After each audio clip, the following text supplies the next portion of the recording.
Contract தொழிலாளர்கள் இன்று உள்ளிருப்பு போராட்டம் நடத்தி வருகிறார்கள் என்கின்ற செய்தியை கேட்டு உடனடியாக அந்த தொழிலாளர்களுடைய போராட்டம், அவர்களுடைய நியாயமான கோரிக்கை வெற்றி பெற வேண்டும் என்பதற்காக இந்திய கம்யூனிஸ்ட் கட்சி அவர்களோடு ஒன்றிணைந்து அந்த போராட்டத்திலே ஆதரவு தர வேண்டும் என்கின்ற நோக்கத்தோடு இந்த பேட்டியை நான் கொடுக்கின்றேன். தங்க சுரங்கம் நலிவடைந்த போது எதிர்காலத்திலே இந்த தொழிலாளர்களுடைய பிள்ளைகள் படித்திருக்கிறார்கள், அவர்களுக்கும் இங்கே மாற்று தொழிற்சாலை வேண்டும் என்பதற்காக அந்த நோக்கத்தோடு உருவாக்கப்பட்டது. இது பழைய வரலாறு. ஆனால் இன்றைக்கு தங்க சுரங்கம் மூடிய பிறகு சுமார் 20 ஆண்டு காலமாக தொழிலாளர்களுடைய வாரிசுகள், இன்றைக்கு டிப்ளமோ படித்தவர்கள், ஐடிஐ படித்தவர்கள், பல்வேறு ட்ரேடு முடித்து நிரந்தர தொழிலாளர்களுக்கு நிகராக கான்ட்ராக்ட் தொழிலாளர்களும் இன்றைக்கு அவர்களுக்கு நிகராக வேலை செய்து வருகிறார்கள். அன்னைக்கு இருந்த விஆர்எஸ் நடராஜன் அவர்கள் மைனிங் பகுதியில் இருக்கக்கூடிய வர்க்ஷாப்புகளை தொழிலாளர்களுடைய வாரிசுகளுக்கு வேலை கொடுக்கின்றேன் என்கின்ற ஒரு உத்தரவாதத்தோடு அவர்களை வேலைக்கு எடுத்தார். எங்கெங்கேயோ போய் வேலை செய்து கொண்டிருந்தவர்கள் நம்மூரிலே நமக்கு நிரந்தர வேலை கிடைக்கிறது என்கின்ற ஒரு நோக்கத்திற்காக அவர்கள் குறைந்த சம்பளத்தையும் ஏற்று அந்த மேனேஜ்மெண்டினுடைய உறுதியோடு பெமலிலே வேலையை தொடர்ந்தார்கள். இன்றைக்கு 2015க்கு பிறகு நிரந்தரமாக்குகின்ற முறையை நிறுத்திவிட்டு உங்களுக்கு நாங்கள் நிரந்தரமாக்குகின்றோம் என்று கூறி இன்று வரை அவர்களை நிரந்தரமாக்கப்படவில்லை. இன்றைக்கு இருக்கக்கூடிய கான்ட்ராக்ட் தொழிலாளர்கள் குறைந்தபட்ச ஊதியம் கூட இல்லாமல் இன்றைக்கு 15,000 18,000 வாங்குற ஒரு நிலைமை ஏற்பட்டிருக்கிறது. ஆனால் அதே நிரந்தர தொழிலாளர்கள் இன்றைக்கு 1 லட்சத்திற்கு மேல் இன்றைக்கு ஊதியம் பெறுகின்ற ஒரு நிலை இருக்கிறது. ஆனால் இருவரும் வேலை செய்வது ஒரே வேலைதான். இவர்கள் வேலை வேறு அல்ல, அவர்கள் வேலை வேறு அல்ல. ஆனால் மாற்றான் தாய் மனப்பான்மையோடு இன்றைக்கு கான்ட்ராக்ட் தொழிலாளர்கள் நசுக்கப்பட்டு வருகிறார்கள், ஒடுக்கப்பட்டு வருகிறார்கள். இதை கேட்பதற்கு நாதியற்ற ஒரு நிலை ஏற்பட்டிருக்கிறது.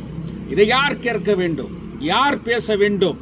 இன்றைக்கு தொழிலாளர்கள் போராட்டம் நடத்தி கொண்டிருக்கிறார்கள் என்று சொன்னால் அவர்களோடு இந்த ஊரினுடைய சட்டமன்ற உறுப்பினரும் அந்த தர்ணாவிலே போராட்டம் நடத்த வேண்டும். இன்னைக்கு தேர்ந்தெடுக்கப்பட்ட நாடாளுமன்ற உறுப்பினர் இன்னைக்கு மனப்பாடம் பண்ணி பார்லிமெண்ட்ல படிக்கிறது இல்லை. இந்த தொழிலாளர்களுக்கு நிரந்தரமாக்கப்பட வேண்டும் என்று இன்றைக்கு என்டிஏ அரசு தொழிலாளர்கள் விரோத அரசு, தொழிலாளர்கள் வர்க்கத்தையே இன்றைக்கு ஒழிக்க வேண்டும் என்கின்ற நினைக்கக்கூடிய அரசு, தொழிலாளர்களுடைய சலுகைகளை இன்றைக்கு அவர்களுடைய அரசியல் உரிமைகளை எல்லாம் இன்னைக்கு நசுக்கக்கூடிய அரசு என்டிஏ அரசு. அதனால கான்ட்ராக்ட் முறைகளை கொண்டு வந்து தொழிலாளர்களை பிளவுபடுத்தி இந்த நாட்டையே நாசம் செய்து கொண்டிருக்கிற அரசு.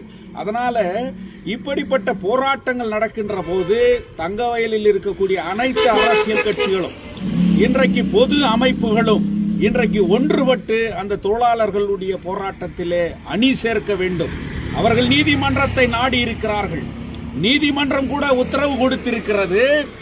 இந்த தொழிலாளர் மேனேஜ்மெண்ட் இன்னைக்கு வேலைக்கு ஆள் நியமிக்கிறேன்னு சொல்ற அந்த நோட்டிபிகேஷனுக்கு தகுதியான தொழிலாளர்கள் அந்த கம்பெனியில இருக்கும்போது அவர்களை விட்டுவிட்டு மாற்று யாரையோ வேலைக்கு அமர்த்துவது சரியல்ல என்று இன்றைக்கு கர்நாடக உயர்நீதிமன்றம் கூட இவர்களுக்கு முன்னுரிமை கொடுக்க வேண்டும் என்று ஒரு உத்தரவு கூட இருக்கிறது. இந்த உத்தரவு இருக்கின்ற போது அதை மீறி இன்றைக்கு நிர்வாகம் செயல்படுகிறது என்ற கோரிக்கையை இன்றைக்கு தொழிலாளர்கள் ஒன்றுபட்டு போராடி கொண்டிருக்கிறார்கள்.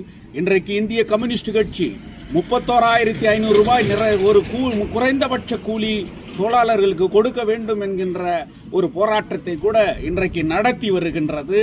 அதனால் இன்றைக்கு இருக்கக்கூடிய விலைவாசி உயர்வு, இன்றைக்கு குடும்பத்தை நடத்த வேண்டிய ஒரு கட்டத்தில் இருக்கின்ற போது இந்த போராட்டங்கள் மிகப்பெரிய அளவிலே வெற்றி பெற வேண்டுமானால் இந்த ஊரினுடைய சட்டமன்ற உறுப்பினர் பெமல் என்டிஏ அரசை எதிர்த்து இந்த தொழிலாளர்களுக்கு ஆதரவாக அவரும் களத்தில் இறங்க வேண்டும்.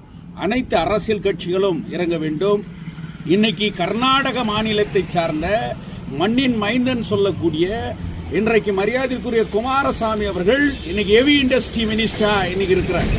அப்போ இந்த பெமல் வந்து இன்னைக்கு கர்நாடகாவில் இருக்குது, இன்னைக்கு கேஜிஎஃப்ல இருக்குது, இன்னைக்கு கோலார் மாவட்டத்தில் இருக்குது. இந்த தொகுதியினுடைய எம்பி ஜேடிஎஸ் எம்பி, அதனுடைய மந்திரியா இருக்கக்கூடியவர் ஹெவி இண்டஸ்ட்ரியல் மினிஸ்டருடைய இருக்கக்கூடியவர் ஜேடிஎஸ் இன்னைக்கு குமாரசாமி அவர்கள். அதனால இந்த பிரச்சனையிலே உடனடியாக குமாரசாமி அவர்கள் தலையிட வேண்டும். குமாரசாமி தலையிட வேண்டுமானால் இந்த தொகுதியினுடைய எம்பி மல்லேஷ் பாபு அவர்கள் இந்த பிரச்சனையை பெரிதுபடுத்தப்பட வேண்டும். எக்காரணத்தை கொண்டும் அந்த தொழிலாளர்கள் பழிவாங்கப்படக்கூடாது. அவர்கள் மீது அடக்குமுறையோ வேறு ஏதாவது நிலையை கொண்டு வந்தால் அவர்களுக்காக எந்தவித எதிர்பார்ப்பும் இல்லாமல் ஒன்றுபட்டு இந்திய கம்யூனிஸ்ட் கட்சி நிற்கும், சட்ட ரீதியாகவும் நிற்கும், வேறு ரீதியாகவும் இருக்கும் என்கின்ற ஆதரவை நான் இந்த செய்தியாளர்கள் மூலியமாக தெரிவித்துக் கொள்கிறேன். கான்ட்ராக்ட் தொழிலாளர்களின் போராட்டம் வெல்லட்டும் வெல்லட்டும் வெல்லட்டும் வெல்லட்டும் வெல்லட்டும் வெல்லட்டும் வெல்லட்டும் வெல்லட்டும். பெம்மல் கான்ட்ராக்ட் தொழிலாளர்களின் போராட்டம் வெல்லட்டும் வெல்லட்டும் வெல்லட்டும் வெல்லட்டும். நிரந்தரமாக்கு நிரந்தரமாக்கு நிரந்தரமாக்கு நிரந்தரமாக்கு. தொழிலாளர்களை நிரந்தரமாக்கு நிரந்தரமாக்கு. தொழிலாளர்களை நிரந்தரமாக்கு நிரந்தரமாக்கு. சம்பளம் உயர்வு கொடு, சம்பளம் உயர்வு கொடு, சம்பளம் உயர்வு கொடு, சம்பளம் உயர்வு கொடு. தொழிலாளர் கோரிக்கை வெல்லட்டும் வெல்லட்டும் வெல்லட்டும் வெல்லட்டும்.